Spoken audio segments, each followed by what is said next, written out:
Hey friends, we're now on our third video about close reading, taking close reading from research into actual practice.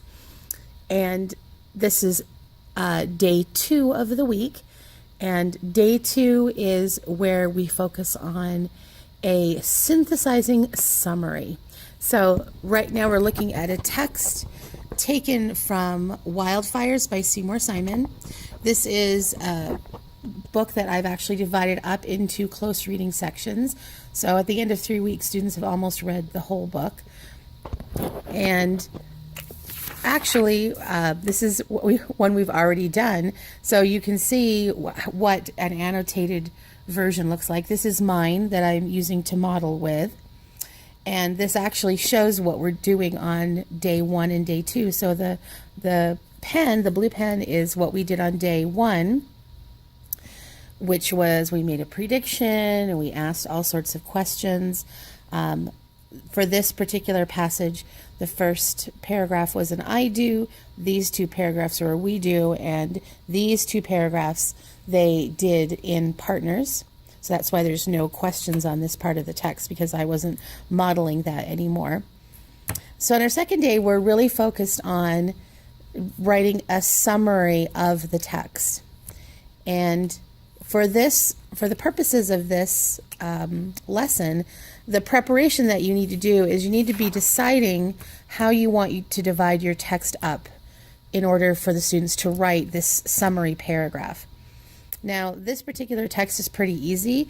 It's got 4 nice big paragraphs. And so for this text, I would definitely have them write 1 summary sentence for each paragraph and then synthesize those together.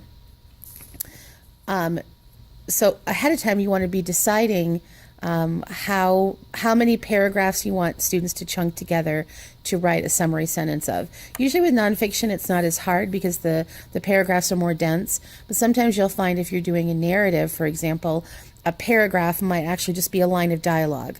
So just decide in advance what are the chunks of text that you're going to use for that summary.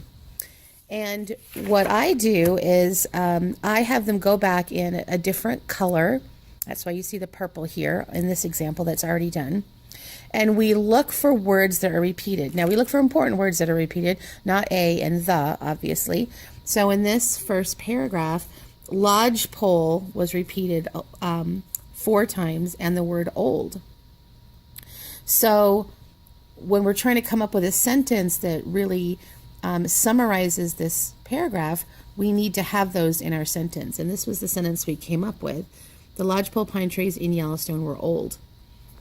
And then we did the same thing for our next texts and came up with, you can see this starts to get really messy, but that's okay, using those words that we picked out that are repeated in our sentences. Now you can see these 3 sentences that we've written here. The lodgepole pine trees in Yellowstone were old. Their seeds were sealed in resin and open in the fire. And their seeds survived the fire. Sometimes when you're doing this, I find the 3 sentences are a little bit disjointed. So one of the things I like to model for the students is how do we sort of blend these sentences together? I call that synthesis, that process of synthesizing. And making sure that there's sort of a flow to them. Because in real life, the paragraphs flow together, so our summary ought to flow together as well. And then the students did sentences for the last 2. And I had them write them on index cards. And this is one student's. Now, he gave me quite a bit of information. He went a little bit above and beyond. But you'll notice the beginning is what I modeled, so they have to start by copying that. And let me see, I'm trying to look through my camera and read at the same time. After the 1988 fire, burned areas were sprouting plants, were growing everywhere, and it was growing on trees. The new lodgepoles are now high, and random plants are everywhere. And if there were no periodic fires, then they would die completely and would not grow at all. So that was what I collected from him on this index card. That was his summary of this text.